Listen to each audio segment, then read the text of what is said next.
नमस्कार, मैं अमित गोदियाल और आप देख रहे हैं उत्तराखंड हलचल। तो उत्तराखंड हलचल में आज हम बात करेंगे एमडी यूपीसीएल की और एक गंभीर आरोप लगाए हैं। इससे पूर्व में भी कई बार एमडी यूपीसीएल पे अलग अलग तरह के आरोप लगे हैं। ये आरोप क्या हैं, इस पर हम चर्चा करेंगे। सवाल इस तरीके के भी हैं कि जिन अधिकारियों पे इस तरीके के आरोप लगते हैं, आखिर उन पर क्या कार्रवाई की जाती है। और पूर्व में एमडी यूपीसीएल पे कई तरीके के आरोप लगाए गए थे, कई पत्रकार थे जिन्होंने आरोप लगाए थे, और उसके बाद फिर से एक बार आरोप लगे हैं। आरोप क्या है वो भी आप देखिएगा, वो भी सुनिएगा। पर जितने लोग जुड़ते रहेंगे इसे शेयर जरूर करिएगा, क्योंकि ये वो लोग हैं, या ये अगर बोलें जो एमडी यूपीसीएल जो एक सबसे बड़ा पद है बिजली विभाग का, वहां पर बैठे व्यक्ति के ऊपर इस तरीके के आरोप लगना सच में एक सोचने का विषय है। हमारे साथ ललित हैं जिन्होंने पूर्व में डीपी सिंह जो एनएच घोटाला था उसके आरोप लगाए थे। उसके बाद जरूर यह था कि अब नए एक घोटाला और नए आरोप साथ आए हैं। ललित जी, सीधा रहेगा, पहले डीपी सिंह, उसका एमडी यूपीसीएल। सवाल यह है कि पूर्व में भी कई लोगों ने आरोप लगाए एमडी यूपीसीएल पे। मुझे लगता है कि कोई फर्क तो नहीं पड़ा, और कई बार कई आरोप विभाग के अंदर से भी उठे, सवाल किए गए विभाग के अंदर के अधिकारियों द्वारा, पर उसके बाद भी कोई चीजें निकल कर नहीं आई। आज क्या नया लेके आए हैं, क्या नया आरोप लगा है? जी देखिए इन्हें ना संरक्षण प्राप्त है एक तो, जो और साठगांठ भी है, जिस कारण से इन्हें बचाव हो रहा है। अभी जो मैंने मुद्दा उठाया, मुद्दा ये है कि जो इनकी काली कमाई से अर्जित की गई आय से अधिक संपत्ति है, जिसका मैंने मुख्य सचिव जी को भी इसमें ज्ञापन दिया था 8 तारीख को, जिसमें मैंने सारे तथ्य दिए, सारी रजिस्ट्रियाँ, सारी चीज़ें दी हैं। और उसके अलावा ये देखिए आपके अपने परिवार के लोगों के साथ, जो अधीनस्थ अधिकारी हैं उनके साथ, जो कुछ ठेकेदारों के साथ जो इन्होंने खरीद फरोख्त ज़मीन की है, तो बड़ा सोचने का विषय है। और ये देखिए आप कम से कम ये लगाइए कि अरबों रुपयों की संपत्ति है। कहाँ से ये धन आया, कहाँ से ये कमाई की गई। ऐसा तो है नहीं कि आप पे कुछ और आपका चल रहा है, आप एक नौकरी कर रहे हैं और लगभग जब आप जुड़े थे तब आप अभियंता थे, और तब से लगाइए आप अगर 1 लाख रुपये महीना भी माना जाए, तब से आज तक लगभग इन्हें 31 साल हो रहे हैं, लगभग 4 करोड़ बनते हैं, 4 से 5 करोड़ बनते हैं, पर 150-200 करोड़ ये सोचने का विषय कि कहाँ से अर्जित कर लिए गए। इससे पूर्व में भी आप एक संगठन से जुड़े हुए थे, उस संगठन के माध्यम से भी आपने कई बार उनके ऑफिस के बाहर भी धरने किए, कई बार आवाज उठाई, उस समय भी मुद्दे वही थे। क्या लगता है उस दौरान पे क्या रहा और आज क्या है, आज क्या नया लाए हैं, और उस दौरान पे क्या था? जी, उस समय पे भ्रष्टाचार के आरोप थे, टेंडर पुलिंग और ये सारी चीज़ें थी। और जब ये पिटकुल, इन पे पिटकुल का चार्ज था, और वहाँ पे भी हज़ारों करोड़ का घोटाला इन्होंने किया था, जिसको उस समय जिस संगठन में मैं था उन्होंने खोला था, और उसके बाद पिटकुल से इन्हें पिटकुल चार्ज से हटा दिया गया था। पर मेरा ये मानना है कि जिस व्यक्ति ने इतना भ्रष्टाचार किया है, उस व्यक्ति को इतना बड़ा एक विभाग देना, इतना बड़ा विभाग देकर एक भ्रष्टाचारी के हाथ में आप देकर क्या साबित करना चाहते हैं? है ना, शुरुआत कर लेते हैं ललित जी। क्या क्या चीजें हैं आज? आपने बोला टेंडर पूलिंग की आज बात नहीं करेंगे, आज इनकी संपत्ति की आप बात करने वाले। सीधे तौर पर क्या एविडेंस आपके पास है, क्या तथ्य है जिनको लेकर आप आरोप लगा रहे हैं? जी देखिए, मेरे पे इनकी लगभग 40 से 42 रजिस्ट्रियाँ मेरे पे इनकी पड़ी हैं, जिसमें सेल डीड है। क्योंकि ये क्या करते हैं, इनके बेटे ने क्या कर रखा है कि लीज पे लेते हैं, लीज पे प्रॉपर्टी लेके शोरूम्स खोलते हैं, और जो ब्लैक मनी है उसको वाइट करते हैं। ये इन्होंने धंधा बना रखा है। आप ये समझिए कि कैसे ये ब्लैक मनी को वाइट मनी करने के लिए किस तरीके से घुमा फिरा के, और इसके अलावा इन्होंने शासन से भी परमिशन नहीं ली। क्योंकि जब भी आप कहीं संपत्ति लेते हैं, तो जब आप सरकारी नौकरी में, तो आपको परमिशन लेनी पड़ती है, विभाग में बताना पड़ता है। पर शासन प्रशासन को भी गुमराह करके इन्होंने कुछ नहीं बताया, और सारी संपत्ति, नामी बेनामी संपत्ति इन्होंने अर्जित की है, जिसके लिए मैंने मुख्य सचिव जी को ज्ञापन दिया है, और उन्हें बोला कि इस पर तत्काल प्रभाव से कार्रवाई करी जाए और इन्हें इस मुख्य पद से हटाया जाए। और क्योंकि जल्दी ही ये सेवा निवृत्त होने वाले हैं। बिल्कुल। ठीक है, 3 महीने लगभग बचे हैं। अब ये समझने का विषय है, क्योंकि जिस व्यक्ति ने इतना भ्रष्टाचार किया है, इतनी संपत्ति अर्जित की है, वो अभी रिटायर हो जाएंगे, उसके बाद क्या? तो मैं ये चाहता हूँ कि जल्द से जल्द इन पर उचित कार्रवाई हो, और जितना भी फंड या जो भी चीज़ें इन्हें मिलनी है वो सब रोका जाए। क्योंकि ऐसे भ्रष्टाचार व्यक्ति को कुछ भी नहीं मिलना चाहिए, उनके साथ बिल्कुल भी किसी तरीके की कुछ भी इन्हें कुछ नहीं देना चाहिए, और इन पर उचित कार्रवाई करके इन्हें जेल में डालना चाहिए, और जो भी संपत्ति है इन्होंने अर्जित की है वो सब सरकार अपने उसमें विलीन करे। अच्छा, ये कैसे आपने कह दिया कि ये ब्लैक मनी है, ये बड़ा सवाल है कि ब्लैक मनी है, ये बात आप कैसे कह रहे हैं? जी समझिए ना आप, अगर ब्लैक मनी नहीं है, अगर वाइट मनी है, कहाँ से आई? आप नौकरी कर रहे हैं, आपकी 1 लाख रुपए तनख्वाह है, या मान लीजिए 2 लाख है, तब भी आप 4 से 8 करोड़ के व्यक्ति हुए, वो भी जब आप शुरू से करके अब तक कर रहे हो तो 30 लाख। जब आप कपड़े ना लो, कुछ खाओ पियो ना, तब है समझने का विषय ना। इसके अलावा आप कहाँ से पैसे कमा रहे हो फिर? अब आप कह दोगे कि हमारे और धंधे चल रहे हैं, हमारी और चीज़ें हैं, हमारे इनके नाम पे कंपनियां हैं, या ये है या वो है, ऐसा तो नहीं होगा ना। उसमें भी सारी चीज़ें दिखानी पड़ती हैं, उसमें भी सारी चीज़ें होती है। तो ये भी सोचने का विषय है कि कैसे अर्जित की आपने 150-200 करोड़ रुपए की संपत्ति, अरबों रुपए की संपत्ति, बहुत सोचने का विषय है। सारी रजिस्ट्रियाँ देखिए, मैं आपको दिखाता हूँ जी। ये देखिए आप, विक्रय सामने आप थोड़ा सा दिखा दीजिए। ये देखिए आप, मैं कैमरामैन को कहूँगा थोड़ा सा जूम करके आप जो प्रॉपर्टी के कागज हैं जो ये दिखा रहे हैं, ये देखिए। ये कौन व्यक्ति है इसमें, ये भी थोड़ा सा आप स्पष्ट कर दीजिएगा। जी देखिए, इसमें अनिल कुमार ये लिखा हुआ है यहाँ पे। राजेंद्र मोहन सिंह के साथ इन्होंने इसमें करा हुआ है। ये है इनका नवयुग एनक्लेव इंदिरापुरम में, यहाँ पे इन्होंने करा हुआ है संपत्ति का, जो कि लगभग ये एमडीडीए कॉलोनी का है। ये देखिए, इसके अलावा आप ये देखिए सेल डीड, ये अंकुर यादव इनके दामाद हैं। तो ये देखिए, इसमें इन्होंने परिवार को भी शामिल करा हुआ है, इनके पुत्र पुत्री दामाद जो भी रिश्तेदार हैं उन्हें भी इन्होंने शामिल करा हुआ है। इसमें भी जांच का विषय है कि भाई ऐसे कैसे चीज़ें आप कर रहे हैं। ये देखिए आप, ये इनकी स्वप्निल सिंह, ये इनकी पुत्री हैं स्वप्निल सिंह, उनके साथ इसमें कर रखा है। ठीक है, और इन्होंने कई जगह पे ऐसा भी कर रखा है कि सरनेम ही नहीं है, और कई जगह पे एड्रेस जो है जौनपुर का है कई रजिस्ट्रियों में, जबकि आप देहरादून में इतने वर्षों से रहे हैं तो देहरादून का एड्रेस होना चाहिए ना। जौनपुर का एड्रेस कैसे हो सकता है? गुमराह करने के लिए तो ये चीज़ें करी जा रही हैं। उसके अलावा आप ये देखिए, एक सेल डीड ये है, इसमें राजपति यादव, ये इनके पिताजी हैं। अब तो इनका देहांत हो गया, इनका मैं वो करता हूँ, पर इनके नाम पे भी इन्होंने एक सेल डीड ये देख सकते हैं राजपति जी के नाम। ये अनिल जी के पिताजी थे, राजपति यादव जी। उसके अलावा आप आ जाइए, ये अजय कुमार अग्रवाल, जो इनके साथ ही अभियंता हैं और इनके साथ ही पार्टनरशिप में कई ज़मीनें, कई चीज़ों में इन्होंने साठगांठ में ले रखी हैं। ये अजय अग्रवाल हैं, ये भी वहीं विभाग में हैं। ये देखिए आप, ये स्वप्निल सिंह इनकी, हाँ स्वप्निल सिंह इनकी बेटी, उसके नाम। उसके अलावा आप आ जाइए, ये अजय कुमार अग्रवाल, और ये देखिए आप, मैं इसमें दिखाना चाहूँगा, इसमें ज़रा थोड़ा प्रकाश डालिए।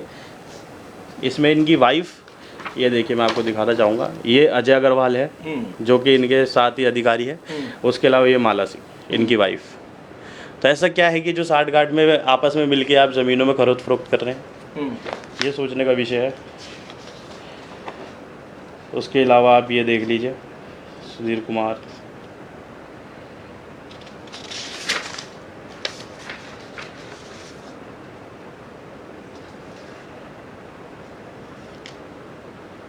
ये लिखा हुआ है सुधीर कुमार पुत्र हुकुमचंद निवासी यानी अनिल कुमार, ये विक्रय पत्र है।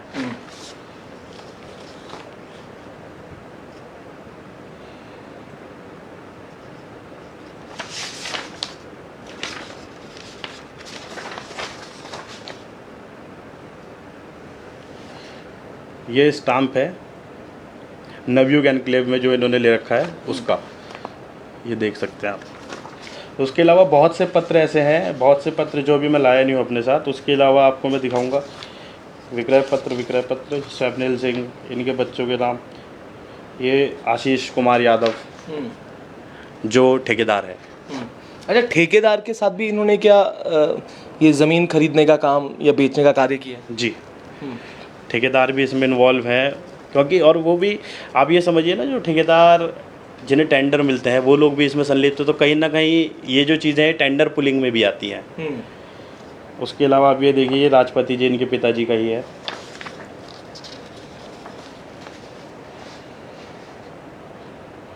ये स्वप्निल सिंह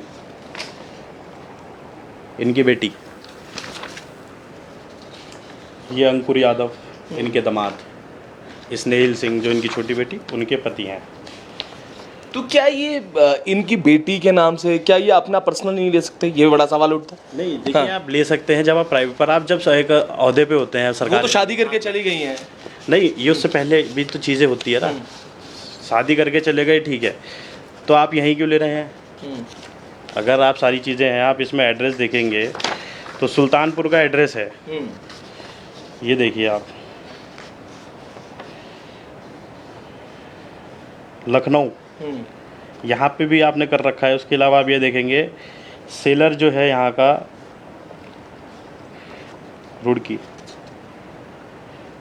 ये इनकी यूपी में है, लखनऊ में। तो ऐसा नहीं है, ले सकते हैं, पर यह है कि जब आप एक सरकारी ओहदे पे होते हैं और एक बड़े ओहदे पे होते हैं तो सारी चीज़ें आपको प्रकाश में लानी होती है शासन के, क्योंकि आपको परमिशन, आप जब भी कुछ लेंगे तो आपको परमिशन लेनी होती है सरकार से, शासन से, आपको दिखाना होता है। पर आपने उन्हें भी अंधकार में रखा, उन्हें भी चीज़ें नहीं बताई है। लगभग इन्होंने शायद चार पांच संपत्तियों का ब्यौरा दे रखा है, सारी उनकी परमिशन ले रखी है। पर उसके अलावा जो और हैं, जो कि नामी बेनामी संपत्तियाँ हैं, उनका क्या?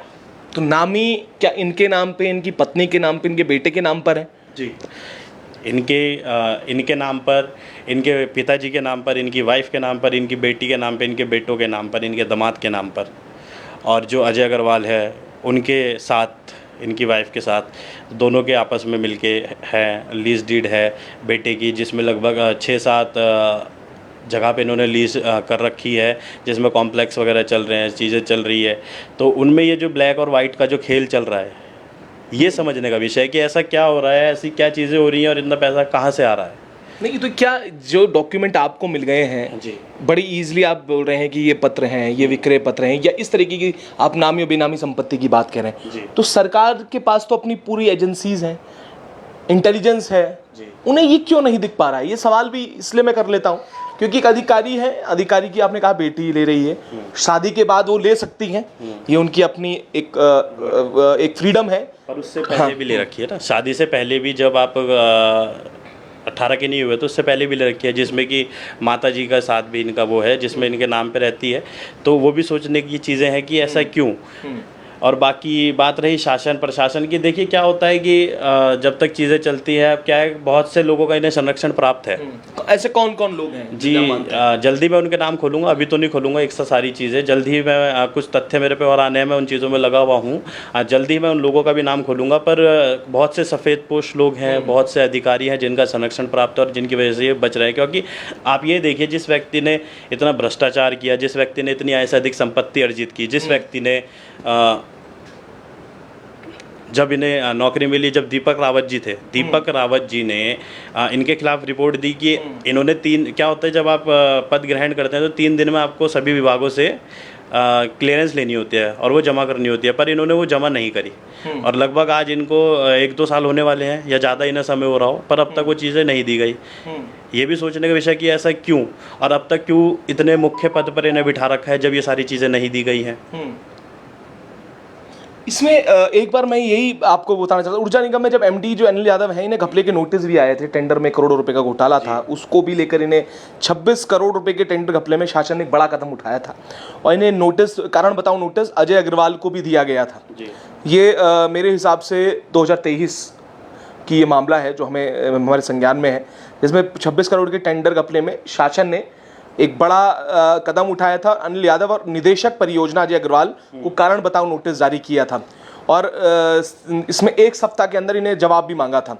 तो क्या ये भी एक बड़ा है, क्योंकि इसमें लगातार डिपार्टमेंट के जो अपने लोग हैं उन्होंने भी इनके ऊपर प्रश्न चिन्ह उठाए थे, तो ये भी क्या चीज़ आपके संज्ञान में ये उसमें है? जी, ये सारी चीज़ें संज्ञान में है, पर अभी क्या है कि मैंने जो मुद्दा अभी ये लिया है, ये आय से अधिक संपत्ति का है। उस मुद्दे को मैं अलग से, जो भ्रष्टाचार का पूरा जो आरोप लगाऊंगा वो अलग से करूंगा। मैं 2 चीज़ों को लेकर चल रहा हूँ, एक मुद्दा है आय से अधिक संपत्ति का, एक है भ्रष्टाचार का।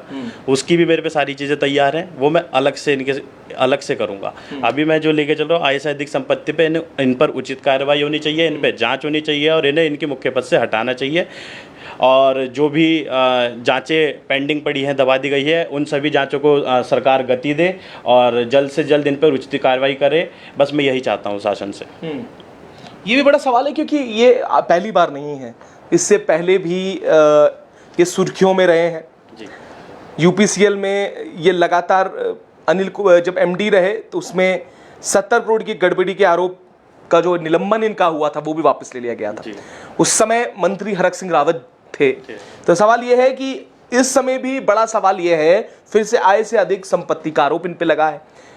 इसके अलावा और ऐसे क्या तथ्य हैं या और ऐसी क्या चीज़ें हैं जिसको लेकर आप कह सकते हैं कि इनकी जो संपत्ति है वो इनकी आय से ज़्यादा है? आप कितने, लगभग कितनी की आपने इनकी जो संपत्ति वो मान के चल रहे हैं?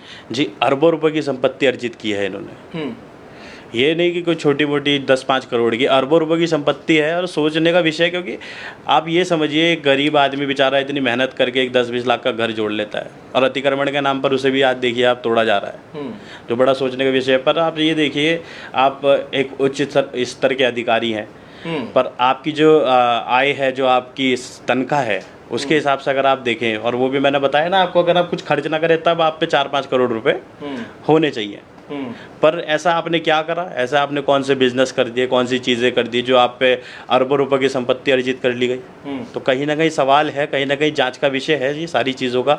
तो मैं यही कहता हूँ, इसकी एक तो जो विजिलेंस जांच पेंडिंग पड़ी है इनकी, उसे गति देने का काम सरकार करे। उसके अलावा मैं सरकार से दरख्वास्त करता हूँ कि इस चीज़ की CBI जाँच हो, इस चीज़ की CBI जांच होनी चाहिए। इनकी सारी जो भी आज तक इन्होंने टेंडर्स वो करे हैं, जो भी चीज़ें इन्होंने आज तक करी है, उन सब की CBI जांच हो, और जो संपत्ति इन्होंने अर्जित करी है इसकी भी CBI जांच हो। तभी स्पष्ट हो पाएगा कि क्या चीज़ें सही है, क्या गलत है। तो इस पर आगे क्या आप करने वाले हैं, क्या चीज़ें रहेंगी? क्योंकि एक प्रकरण तो आपने पहले भी उठाया है NH घोटाले का, जिसमें मुझे लगता है कि वो ठंडे बस्ते में वो अमूमन चला गया है। जो जांच थी उसमें भी क्लीन चिट मिलकर हो चुकी है, और शायद जो हमें डिटेल, हमें जो जानकारी मिली है, प्रमोशन भी उनका कर दिया गया है। जी, ये देखिए सारी चीज़ें हमने तो शासन को चेताया था, सरकार को हमने ज्ञापन दिया था, सारी चीज़ें करी थी, पर फिर भी समझ नहीं आता है कि ऐसा क्या अंधकार है या ऐसी क्या चीज़ें हैं जिस कारण उन्हें क्लीन चिट दे दी गई। क्योंकि सारे साक्ष्य, सारी चीज़ें हमने पेश की थी, सारी चीज़ों में कहीं ना कहीं इन्वॉल्वमेंट था, पर फिर भी उन्हें क्लीन चिट दे दी गई। बड़ा सोचने का विषय है। पर ये अभी ठंडे बस्ते में नहीं है, उनके लिए क्या होगा, पर हम इसमें लड़ाई लड़ रहे हैं, इसमें सारी चीज़ें तैयार कर रहे हैं, प्लानिंग से सारी चीज़ें हो रही हैं। समय लगेगा कोई नहीं, पर हम रिजल्ट देंगे। जो गलत करेगा, जो भ्रष्टाचार करेगा, उसे हम कतई माफ़ नहीं करेंगे और अपने प्रदेश में कतई बर्दाश्त नहीं करेंगे, और उसे जेल की सलाखों के पीछे भेजने का काम हम करेंगे। UPCL के जो MD हैं उनका कार्यकाल, जैसे आपने पहले ही कहा, 2 से 3 महीने का रह चुका है, 2 से 3 महीने में वो रिटायर होने वाले हैं। तो क्या लगता है, क्योंकि अमूमन ये इतिहास रहा है इस प्रदेश का, इससे पूर्व में भी एक अधिकारी थे जिनके ऊपर इस तरीके के आरोप लगे थे। हाँ, ये ज़रूर है कि उनके वो आरोप लगने के वक्त में जांच हो रही है, उनकी जो संपत्ति है वो कुर्क होने का कार्य किया जा रहा है। पर क्या लगता है कि ये जो इस टाइप जो आरोप आपने लगाए हैं, जब ये रिटायर हो जाएंगे या उससे पहले, रिटायरमेंट से पहले क्या कार्रवाई हो पाएगी? जी, हम जो प्रयास करेंगे रिटायरमेंट से पहले कार्रवाई का करवाने का प्रयास करेंगे, और जहाँ तक हम इसमें सफल भी होंगे, क्योंकि सारी चीज़ें, सारे तथ्य हमारे पास है, सारी चीज़ें हमारे पास है, और हम शासन को, प्रशासन को जगाने का काम करेंगे और इस पर उचित कार्रवाई करने की मांग करेंगे। नहीं तो देखिए, लोकतंत्र है, सबको अधिकार है अपनी लड़ाई लड़ने का, सारी चीज़ें करने को, तो इसमें हम बड़ा आंदोलन करेंगे, चाहे हमें कुछ भी करना पड़े, क्योंकि हम गलत नहीं है, हम गलत चीज़ों के खिलाफ हैं, हम भ्रष्टाचार के खिलाफ है, और जो हमारे इस प्रदेश में भ्रष्टाचार करेगा उसे हम कतई बर्दाश्त नहीं करेंगे, और जेल के सलाखों के पीछे भेजने का कार्य करेंगे, और जो भी संपत्ति अर्जित की गई है, जो भी चीज़ें अर्जित की गई है, उन्हें सरकार में विलीन करेंगे, क्योंकि वो कमाया हमारे प्रदेश से गया है। बिल्कुल, सवाल ये है क्योंकि आप देखिए रेट दरें जो बढ़ती जा रही हैं, आप देखिए बिजली की रेट दरें, तो ऐसा क्यों? कहीं ना कहीं करप्शन एक मुख्य वजह है।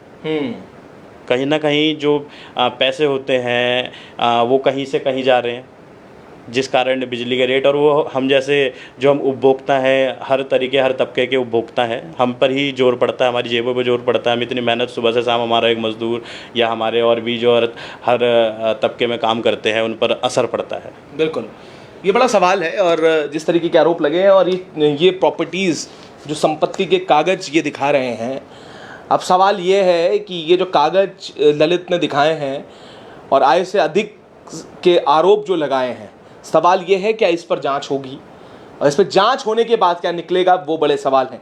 और पूर्व में हमने लगातार ये देखा है, ये मेहरबानियां तो रही हैं, इससे पहले भी मंत्री द्वारा दोबारा पद दे देना, उससे पहले भी वो जवाब, जो नोटिस का जवाब देने वाली बात है, एक पिटकुल के जो अधिकारी हैं उन्होंने शिकायत दर्ज कराई थी, वो अपने आप में बड़े सवाल हैं।